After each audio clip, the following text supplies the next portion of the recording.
Welcome back to the shop. This is a 2015 KTM 450 SXF. This is the Dungey replica. Check this out. Dead. So this is going to be a fun video. I'm going to try to figure out what's wrong with this bike and bring you guys along with me. I know we're going to have electrical issues, obviously, because the starter button's not working, but let me give you a little bit of history on this bike. The owner says the bike was popping and taking a long time to start up, and when it would finally start up, it would pop and stuff like that when he was riding it. He took it to a mechanic. The guy said it needed the valves adjusted, so they adjusted the valves, but it didn't fix the issue. He brought it back to the mechanic to get some other stuff done. I don't know exactly what happened, but he said when he came to pick the bike up, now it just won't even start. So he brought it to me. Let's see if I can figure it out. Before we get started, I'm going to take some guesses, see if I'm right, see if I'm wrong. I'm going to guess there's a blown fuse, and that's why the starter button's not working. I'm going to guess the fuel pump is going out, or there's something fuel related, either clogged injector or a fuel pump going out. And that I'm going to guess that's what we're going to find. Whether or not we find that or not, we'll see. But that's just a guess right off the top, and if you want to make a guess real quick before you watch the rest of the video, leave a guess in the comment. Let's see if you're right or not. And here's why I have these guesses. Well, the starting one, that is just a guess, the start button, honestly. But the fuel issue, he said it was hard to start, but it was also popping. The popping, that's what I'm focusing on here. When they run lean, they pop. I've heard it over and over again where people say the bike needs a valve adjustment. And I ask, well, what makes you think it needs a valve adjustment? Well, because it's popping. Here's my experience with these single cylinder motors. If the valves are too loose, they're just going to be loud and clanky. You're going to hear them tapping around. If they're too tight to the point that they're actually cracking the valves open, they're not seating or fully closing, then the bike's just going to be hard to start, or not start at all, or be very hard to start when it's cold, but once it gets warm, it'll generally, as long as you keep it hot, it'll start back up. It's just when it's cold, they're really hard to start. But I've never seen one of these single cylinder motocross bikes pop because they needed a valve adjustment. I just haven't seen it. Now, I believe that comes from multi-cylinders engines, like, you know, your Volkswagens that have 3 or 4 cylinders, or anything like that with multi-cylinders, because then the cylinder that really is critically needing a valve adjustment is being pulled along by the other cylinders on the crank and causing raw fuel to go in the exhaust or whatever and cause some backfiring and popping. But on these single cylinders, I've never seen them pop just because they need a valve adjustment. Alright, let's dig it. Well, let me see how the voltage is looking on the battery real quick. Yeah, it's reading 12.35, so we're doing good on the voltage. Let's jump the starter relay, see if she'll fire up. I have the choke on.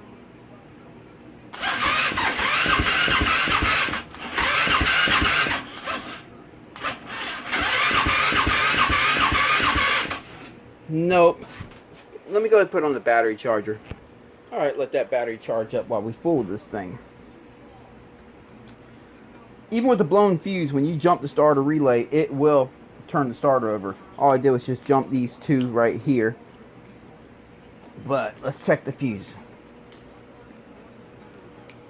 Oh, that's right. It's just this cap here.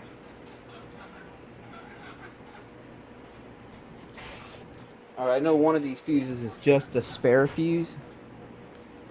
I believe that's the spare fuse right there because it just slipped out so easily. Let's pop this cover off.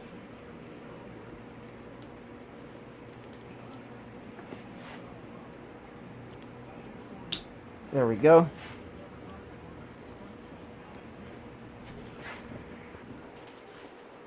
He's going to be stubborn to get out.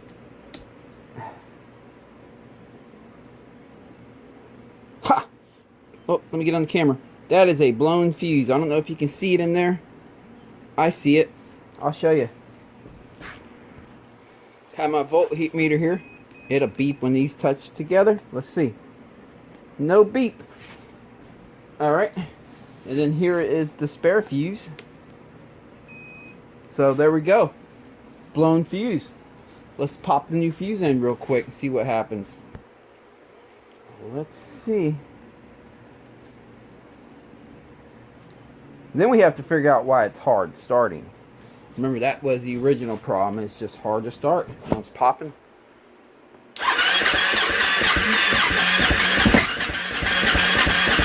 Well, she's cranking over by the start button now. Let's see if we can get her to start up. I mean, I heard her pop a little bit, but let's see.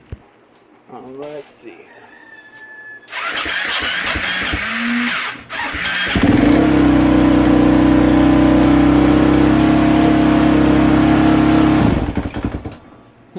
As soon as I shut off the choke, she died, but we'll get that straightened out. Okay, I made some adjustments to the choke adjustment down here, that yellow knob. These KTMs, they have two knobs. You have the yellow one on the bottom, and then of course you have the real idle adjustment, which is the red one up here. That's what you really want to use to control your, right back here. That's what you want to use to control your idle adjustment. Some people try to go for the bottom one and they get it all messed up. If you don't have that bottom one right, it can cause hard starting. It can cause idle issues and things like that. But I have it set at 14 turns now. I'm going to start there. Let's see what it does. Let's give it a shot. I'm going to turn the choke back on.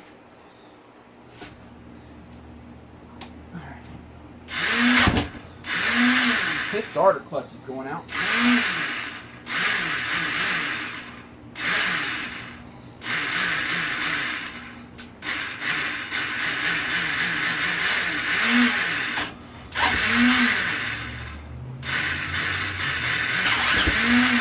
Well, that sucks. Starter clutch is going out. I'm hoping it'll bite.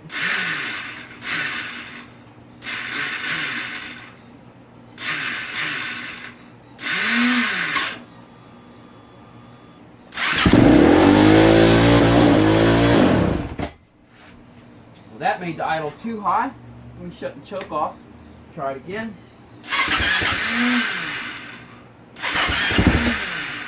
Do a little bit of throttle.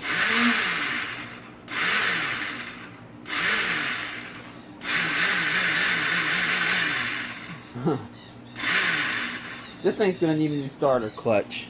Dang it. Okay, I got it started. We're running. The starter clutch is going out.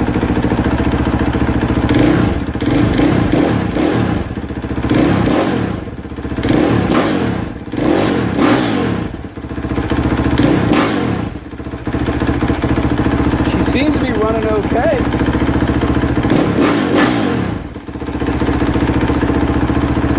We're gonna have to do a starter clutch on it though. Let's see.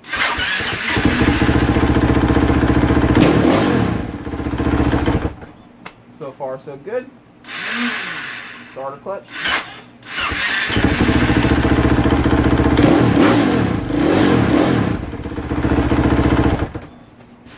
Okay. Okay, at this point, I'm going to say I believe the fuel pump is fine. We figured out the starting issue with the start button. Yes, it's going to need a new starter clutch, and we'll be ordering one of them up. But let's go ahead and, while the starter clutch still kind of works, let's keep working at it a little bit and figure out what's going on here. I believe his starting issue is with the throttle body adjustment. I'll show you in the manual here. Here's the throttle body. Up top, you have the red adjustment. That adjusts your idle speed. Down on the bottom you have a yellow one, and that's your choke lever. But when you spin this, it's going to control how high or low your bike idles on cold startup when you're using the choke lever or high idle lever, whatever you want to call that. I see here KTM calls it cold start button, so we'll just call it that, the cold start button. Okay, so this can be adjusted. Now, of course, the manual here will tell you how to adjust it by paying attention to the throttle position sensor voltage, but you don't have to do that. We can do it by ear. It's not a big deal. But watch this. I believe someone has been using this to set the idle and has it all messed up when they were supposed to be using this. And watch what I mean by that. As I turn this out, watch what the bike does.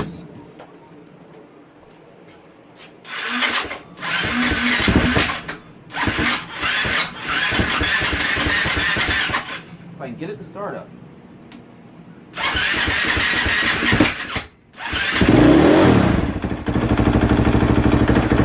Okay, it's idling. I'm going to turn it outward. Watch this.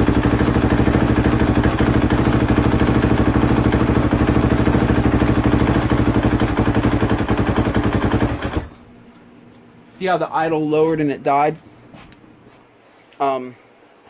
Okay, let's go to the other side, see what happens. Let me start it back up again. Oh, let's play with the idle screw adjustment here. Let's bring the idle up. It's not doing anything. See how idle's not adjusting? That lets me know that they've been using the yellow one. So what I'm going to do is I'm going to turn this so I hear the idle go up some. There we go. Now we're resting on this. I'm going to leave it right there at a little bit of a high idle. And now we can play with this one a little bit. I'm turning outward. Now you notice as I turn it outward now, counterclockwise, the idle's not lowering anymore. So now we know we're in the right place. So, shut it off for now. So now we know that the idle is now resting on the actual idle screw. Oh, we have a coolant leak too. What the heck? All right, now we know the idle's now resting on the idle screw on the other side here, the red one, as it's supposed to, and that's the way it's supposed to be. And now we know this yellow one here can be adjusted, and we're going to adjust it now, and that should fix up the starting issues on this bike. But now, where's that coolant coming from? I see it's on the frame rail right here. Oh boy, let's see. It's coming out the overflow here. I can actually see it coming out this hose right here, and it's really not that hot. So we got a bad radiator cap, it looks like. Or is it even on properly? It does not feel right. Yeah, that thing looks pretty old and grungy. Alright, we're going to get another radiator cap for her too, and a starter clutch. But first we're going to figure out all the other stuff. Alright, so quick recap before we go any further. You should not be using this yellow knob down here to adjust your idle. That's to adjust, you can spin it and it has clicks to adjust your idle. That is your cold start knob. It does have an adjustment, but that's to adjust your cold start idle when the cold start knob is pressed in. To activate it, you press it in. You would think it's a pull, but it's actually a press to activate it. All right. And over here, this red one, that is actually to control your idle speed. All that really does is just crack your throttle open a little bit, or crack it down. You can see it's right here next to the throttle cables and everything right in here. So that's what that does, and that's where you control your idle speed. So now that we have that figured out, that someone had the red knob turned out so it was actually resting on the idle of the cold start knob. Now that we have that figured out, we need to adjust that cold start knob. So let's get her fired back up again. Let's see how that how the starter clutch does.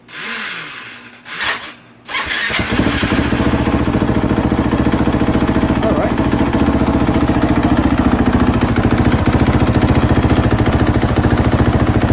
Pull the knob, activate the cold start. That's too high. So let's go inward somewhere. I'm sorry, outward. I'm going to twist it counterclockwise. Now let's see. Get better.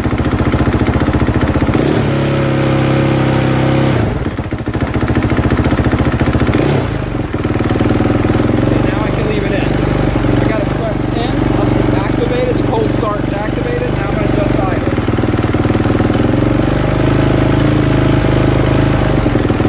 I think that's good right there. Let's shut it off. And now I'm going to lower the idle on the red knob just a hair.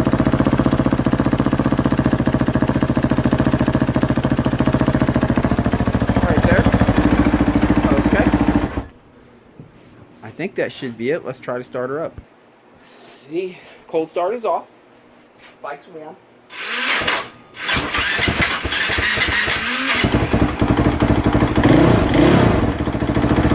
Well, if the starter clutch was gripping better, probably would have just fired right up.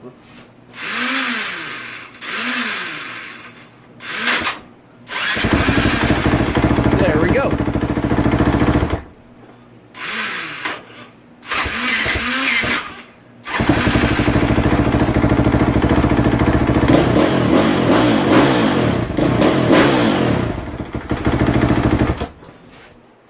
I'm going to say the starting issue is fixed.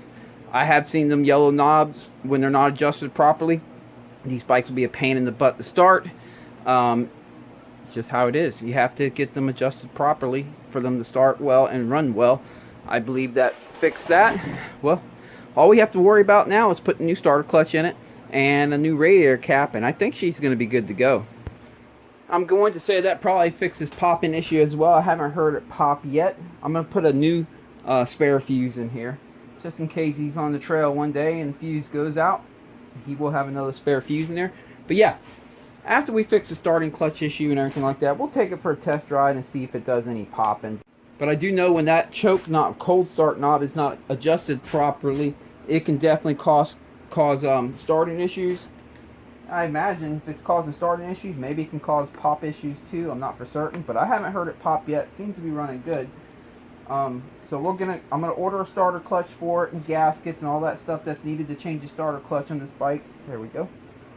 And get a new radiator cap on its way. And we'll make another video doing that. By the way, I didn't do this on camera. I did it off camera, but when the starter clutch was slipping, I should have put this on the video. Anyway, when the starter clutch was slipping real bad and I couldn't get it to bite anymore, it just kept slipping. Let's see if it'll do it now. Well, it's going to grip now. I can hear it.